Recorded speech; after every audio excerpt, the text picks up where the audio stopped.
Eh bien, bonjour à tous les amis, j'espère que vous allez bien.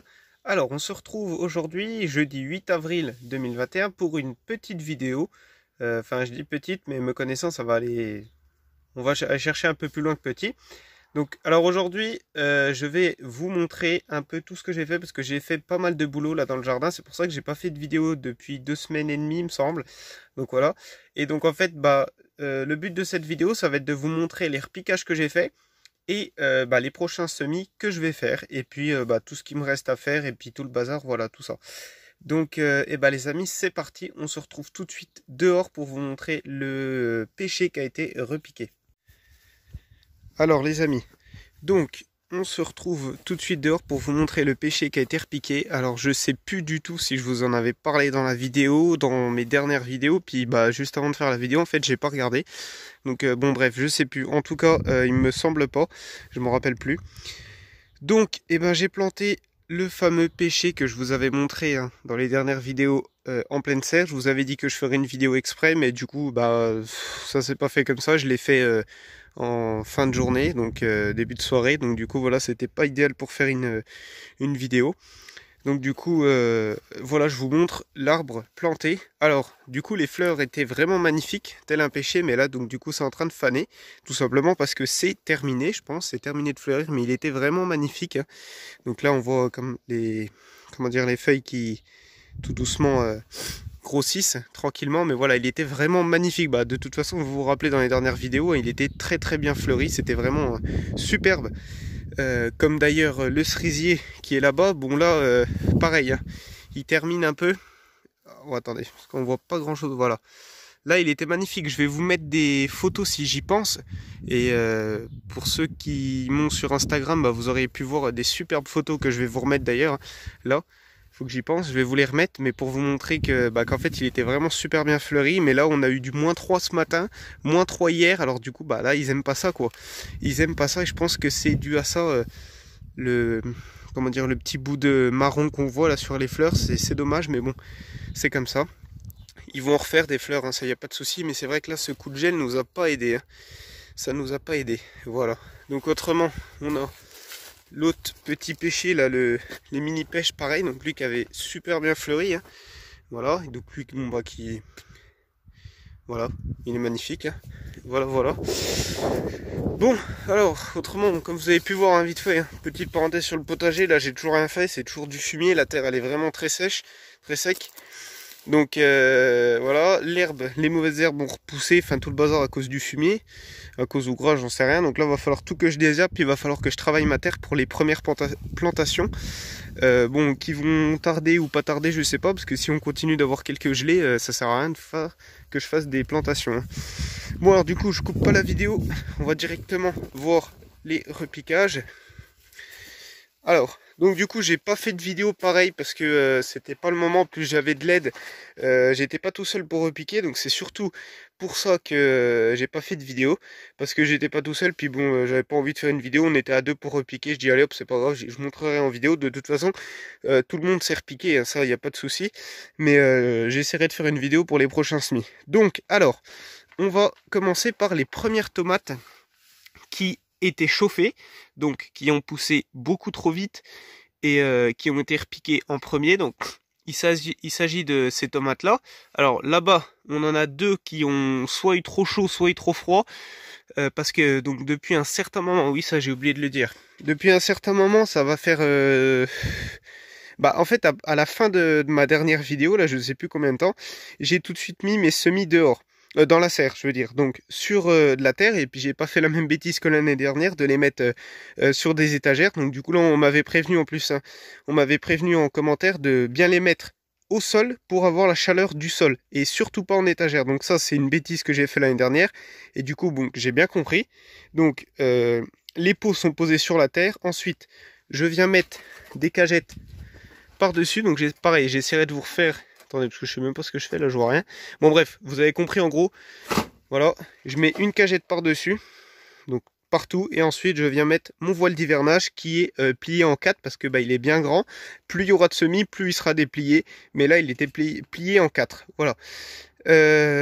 Donc du coup bon, ce qu'on peut voir aussi c'est les courgettes là-bas qui n'ont pas trop supporté le froid ou la chaleur, je sais pas trop, parce qu'il faisait pas encore si chaud. Là si vous voulez, aujourd'hui j'ai attendu 11h30 avant de venir ouvrir la serre parce qu'il faisait frais le matin, vraiment très frais. On a eu moins 3 ce matin. Je pense que c'était pareil un peu partout, hein. Donc hier j'ai complètement pas ouvert parce qu'il faisait vraiment frais. Donc voilà, mais là aujourd'hui qu'il fait beau quand même en l'après-midi, il fallait quand même ouvrir. Voilà. Bon, du coup voilà. Donc du coup bon, les semis, par contre les semis que je vais faire aujourd'hui là, j'irai les remonter dans ma chambre juste le temps qu'ils lèvent. Du moment qu'ils sont levés, je les pose au sol, cagette, voile d'hivernage, et puis on n'en parle plus. Voilà, parce que là on est quand même le 8 avril. Ouais c'est ça, le 8 avril. Donc bon, voilà, en principe il va commencer à faire bon, mais même si en avril ne te découvre pas d'un fil comme on dit. Voilà. Bon, donc du coup, alors parlons des premiers repiquages. Donc ça, comme je le disais tout à l'heure, c'est les tomates qui ont été semées en même temps que tout ça, hein, mais sauf qu'elles ont été semées et chauffées. Donc du coup, en fait, elles ont très bien levé. Elles ont été repiquées un peu tôt, et donc du coup là, j'ai l'impression qu'elles stagnent un peu pour le repiquage. Elles stagnent. Bon, ça pousse quand même, hein. Mais je vais vous montrer tout de suite la différence avec les tomates qui ont pris plus de temps à lever, qui ont été repiquées plus tard. Bon, on voit tout de suite la différence. Voilà. Les tomates sont beaucoup plus belles, hein. Voilà. Donc, voilà, ouais, elles sont vraiment belles. Elles sont toutes petites, hein. Moi, je les repique à ce stade-là, voilà. Voilà, alors là par contre vous avez vu le cotylédon, ça c'est pas une limace, c'est rien du tout. Parce que bah déjà il y aurait pu ça, c'est moi en fait, j'ai planté la tomate et quand j'ai voulu la relever, bah comme un bêtien je l'ai pris par le cotylédon et du coup j'ai cassé le cotylédon. Chose à ne pas faire, hein.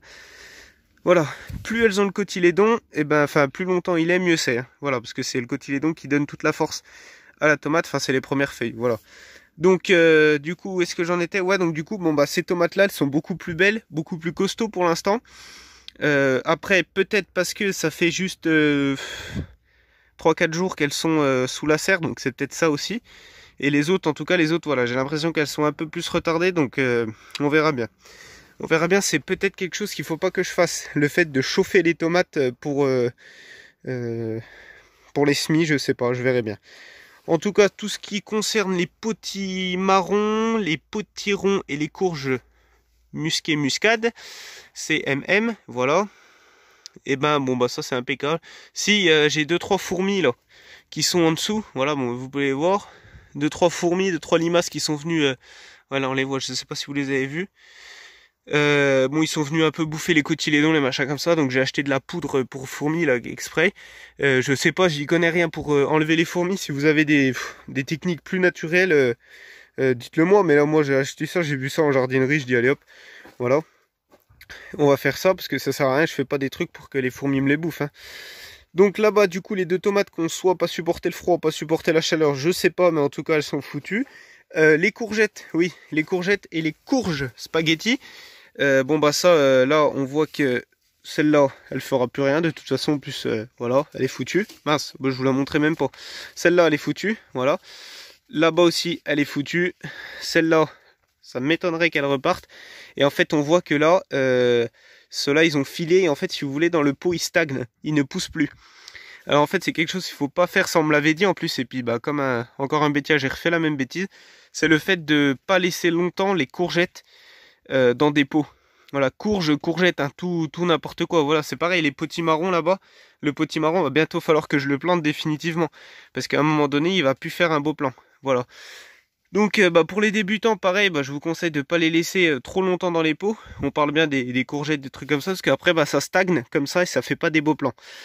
Voilà. Après c'est peut-être parce que je les ai aussi semés beaucoup trop tôt, hein. Donc là les prochaines courgettes, je vais les semer demain ou après-demain, on verra bien. Je sais pas, je verrai bien. Tenez, petite parenthèse, regardez, la fourmilière là. Donc là, bon, moi je déteste les fourmis, mais après c'est naturel, mais je vais quand même mettre de la poudre en dessous les pots, je vais pas aller chez, ouais, quoi que ça va peut-être revenir. Enfin bref, on verra bien. Je sais qu'ils aiment pas l'humidité, donc ça j'avais déjà essayé. Hein, pour parler des fourmis, j'avais déjà essayé donc de mettre tout le temps de l'eau, tout ça, ça sert à rien. Moi, j'ai toujours eu des fourmis, donc on verra bien. Voilà. Bon bah les amis, on va passer au semis. Alors le semis ça va aller très vite, hein. Je vais vous montrer à peu près, je vais pas faire une grosse vidéo, je vais vous montrer à peu près, là ça fait déjà 9 minutes. Je vais vous montrer ce que je vais faire. Je vous montre à la fin. Et puis c'est bon parce que je vous ai déjà fait une vidéo sur les semis, donc vous savez semer, ça y a pas de souci. Et donc là je vais juste vous montrer un petit peu pour que vous soyez à jour. Et par contre après je referai une vidéo repiquage, et donc là par contre je vous montrerai vraiment repiquer, parce que chose que je n'ai pas fait pour ces repiquages là. Mais bon voilà, c'est pas comme si j'avais que ça à repiquer, parce que j'ai pas mal d'autres choses. Et ben les amis, c'est parti, je vous montre ce qui est déjà semé et ce qui va être semé. Alors, si on commence ici, donc là j'ai deux pots de basilic donc, qui sont posés ici, ne vous inquiétez pas, ils vont pas rester là. Hein, c'est juste parce que j'avais pas de place, donc deux pots de basilic qui sont semés. Et ensuite, on va semer donc à nouveau des tomates. Donc là, des tomates Saint-Pierre, parce que c'était le temps que mes commandes arrivent en fait. Des tomates noires de Crimée, des poires jaunes et des tomates citréna. Là, je sais pas quoi, c'est des tomates citron. Donc en tomates, je vais refaire ça en principe. Et je pense que cette année, ça va me suffire, parce que bon, avec le bac puis tout ça, bon là, quoi qu'on est confiné, je sais pas du tout comment va se passer le bac cette année, hein, je vais pas vous mentir. Pour nous, en tout cas, en bac pro, c'est toujours en épreuve pour l'instant. Et il y en a, c'est déjà en contrôle continu, donc je sais pas. Moi, j'avoue que là, ça m'arrangerait bien qu'on soit comme ça, parce que au moins je peux faire du jardin. Mais bon, voilà, c'est pas le meilleur, la meilleure chose à faire. Voilà. Bon, en tout cas, du coup, ça reste comme ça. Je vais pas refaire énormément de tomates. Je pense que ça va être les 4 dernières variétés, à moins qu'il y en ait une là-bas, une variété qui est complètement fichue, donc je vais peut-être recommencer. Mais en tout cas, en principe, c'est les derniers semis de tomates. Ensuite, on va semer de la pastèque. Voilà, donc la pastèque exactement pareil que les melons d'ailleurs, qu'il faut que je vous montre, que je vous mette en photo, parce qu'ils sont toujours dans ma chambre, eux. Et ils sont mais vraiment magnifiques. J'ai jamais réussi à avoir des aussi beaux plants en pot. C'est incroyable, je sais pas... Bah, il y a des fois ça pousse bien, il y a des fois ça pousse pas bien, voilà, c'est comme ça. Et ensuite, donc du coup, on va faire des blettes. Donc des blettes, en fait, si vous voulez, ça c'est des graines que j'ai récupérées l'année dernière, donc je vais en faire beaucoup, parce que je sais pas ce que ça va donner. Et ça, c'est des graines que j'ai achetées, au moins comme ça, je suis sûr que c'est des bonnes graines, donc ça va me faire au moins quelques plants. En gros, faut que j'en donne à 2 personnes, mais moi je vais essayer de me garder 2-3 plants à la rigueur, mais je vais pas refaire une raie comme l'année dernière, parce que ça donne vraiment énormément. Ensuite, les œillets d'Inde, les soucis, ça, bah, je vais en refaire aussi pour les tomates. Et ensuite, de la salade. Voilà. Et si autrement, voilà, j'ai oublié de vous montrer les poireaux. Donc les poireaux, là, les poireaux. Bah, les poireaux, en fait, c'est simple. Je vais les semer dans ces carrés-là. Voilà. Donc, comme vous pouvez voir, les carrés sont pas du tout prêts. Il faut que je prépare tout, parce que l'année dernière, j'avais fait la bêtise de les semer dans des barquettes. Au final, j'ai eu des beaux poireaux, mais au bout de... je ne sais combien de temps, et on m'avait dit qu'en fait bon bah il vaut mieux les semer directement en pleine terre. Donc en fait, si vous voulez, je vais me faire parce que bon, je vais pas prendre un carré entier, je vais me faire une petite partie, je vais vider carrément un sac de terreau, et je vais mélanger avec de la vraie terre. Je vais faire en fait, si vous voulez, une terre fine pour pouvoir faire mon semis de poireaux, qui va être protégé ensuite par un voile d'hivernage et puis tout le bazar. Mais en gros, je vais essayer de faire un semis de poireaux en pleine terre. Mais oui, je sais, il va falloir que je me dépêche, parce qu'on est déjà en avril et mes poireaux sont toujours dans le sachet. Voilà. Bon bah les amis, on va terminer là-dessus. Donc je vous montrerai en photo, si j'y pense, le cerisier, les melons et puis les semis terminés. Voilà. En tout cas, ah oui, chose que j'ai oublié de vous parler là.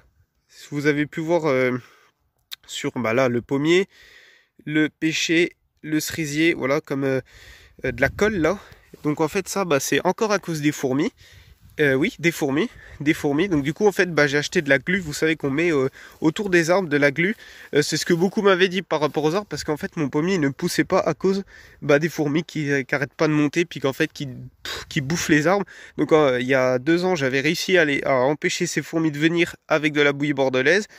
Donc bah là, je voulais pas que ça soit comme ça, parce que j'avais complètement J'avais vidé je sais pas combien de bouillies bordelaise dans mon arbre, donc il ressemblait à plus rien. Les fourmis, moi, elles étaient crevées, ça c'est sûr. Mais bon, j'aime pas cette technique-là, donc du coup, bah, j'ai mis de la glu. Et on verra bien. Ils disent que ça agit pendant 6 semaines. Alors bon, on verra bien, on verra bien. Voilà. Et puis bah pareil, hein, s'il y en a qui ont des techniques beaucoup plus naturelles, sachez que je suis preneur, ça, il n'y a pas de souci. Il n'y a pas de souci là-dessus. Bon bah les amis, moi je vais vous laisser avec ce super ciel bleu, magnifique. On se croirait dans le sud. Bon et bah allez les amis, à la prochaine, c'était le Pierre au potager.